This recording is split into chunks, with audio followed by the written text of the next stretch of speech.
At ngayon, nandyan ka na.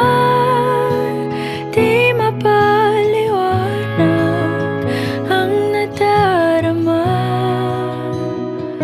Handa ako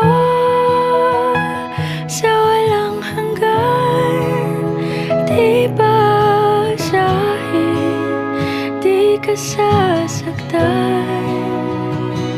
Mula noon hanggang ngayon, ikaw at ako.